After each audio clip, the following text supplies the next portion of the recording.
So they're going to begin by warming up the neck, I believe. So obviously before you start any yoga practice, it's very important to warm up.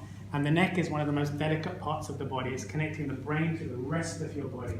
So you've got to make sure this juncture is well looked after and oiled. When you do movements with the neck, never make them too big. There's no reason to do big circles, or start small. You don't want to crick your neck or trap any nerves. So they'll start with some gentle neck movements, which you guys can even practice when you get home. They'll work on their wrists now. Wrists are floating joints. They're very delicate but very mobile joints. Feel free to practice if you want. Get up and do any of it if you feel like it. But these wrist joints that they work, they'll keep their forearms steady and just move the arms around, the hands around there. They'll be doing a similar thing with their feet. These joints work with, I believe, Amarjit might correct me or not, but the Vyana current, which is the circulating current of the body. Now your joints can go 360.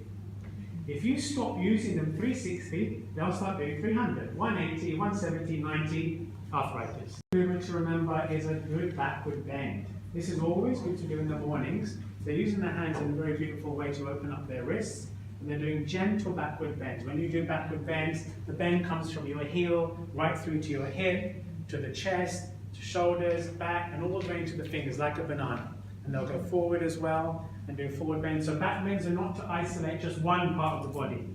The movement should come right through the body to give a good movement there. So you see with the girls, they're going to forward bend, they're keeping the hamstring straight. So they're stretching out the hamstring, which is also very important. This allows blood to flow down to the head.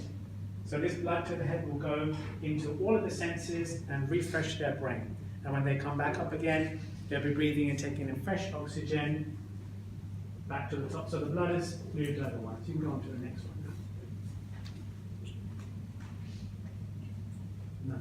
No, Natrajasana. Do Natrajasana. So now they're going to do Natrajasana version 1. Very simple. This one is stretching out the quadriceps. The knees are kept together, stretching the quadriceps.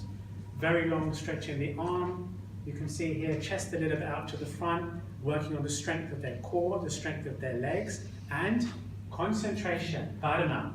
Most important, if you're ever going to meditate, you need to be able to concentrate. And also, as Amarjit reflected, the mind needs to be calm in this room. They haven't got monkey minds right now. I hope. They have. They're staying calm. Brilliant. Okay, bring yourselves down slowly. Because in yoga, you're taught to be calm and be steady. So now they're taking Natrajasana 3. This is all just the Lord of the Dance pose. So coming back to what Radha Sudha is doing today, dance. This is Shiva, Shiva's position. They're holding this, they're opening up a great opening in the back, which is so important. Focusing their mind, strengthening the leg.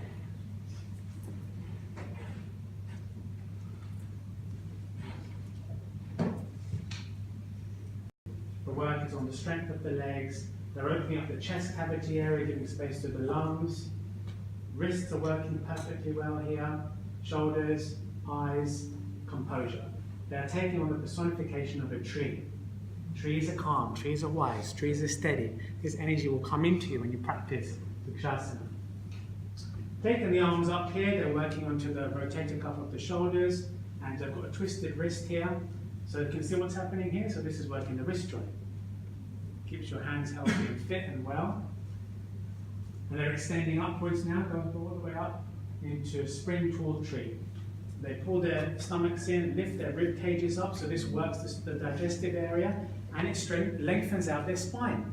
So people practicing regularly will become taller doing this, believe it or not. Also releases trapped nerves in the back. Regular lifting from here keeps the body long as you get old, so you don't get short as you get old. Here we have a dance movement. So if you know from Indian dance, this position, what's it called, Radhasudha? Or am I making this up? Which is it?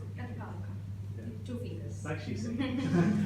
But we have a slightly open, look on the board there, you can see. We have a slightly more open one in yoga. This is the summer tree representing the branches of the tree, representing the twigs and the fruit of the tree, and also a great opening across the shoulder area here. And Virabhadrasana, warrior. So the warrior position, all the body is working beautifully well here. This is keeping the knee just over the ankle. This is strengthening their bones in the leg area, opening up the chest.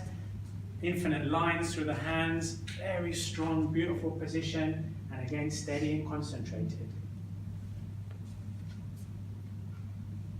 Double sword. Opening up of the pectoral area. So the chest is opening through here. Stretching the shoulder, stretching the chest open. And so they're going into a warrior triangle here. Again, the head is coming down. You'll see with yoga regularly that the head goes down near the waist. Again, blood is flowing down to the head. And fresh blood will come back into the body again once they come up. But the deep stretch they're putting their back is also important. You can come up now. The opposite side is open. So you see down the front of their body now? All this area is stretched and opened up. This is why yoga is so good. It will balance the posture, balance the sequence. And into their warrior one. Lunging, strength of the thighs, groin, hips, hamstrings, legs, concentration. Beautiful. And they're going to go into a twisted warrior now. So this is now rotating. She's rotating right through the middle of her body. So what's inside this part of the body? What's here? Organs. All of the organs, especially digestive system. So this whole digestive area is getting massaged. And any old toxic waste product that's stuck in there gets pushed out. So when she comes back out to straight, as they do now, it's ready to move and pass out the system. Hopefully not right now. We're going to go into Garudasana. So this is a beautiful position, the eagle pose. Complete wrap round of the leg, one of them here. And they've got the hands twisted, so how much work is happening in the shoulders, in the elbows, in the wrists, you can see. And very strong on the calves as well. Okay, thank you very much.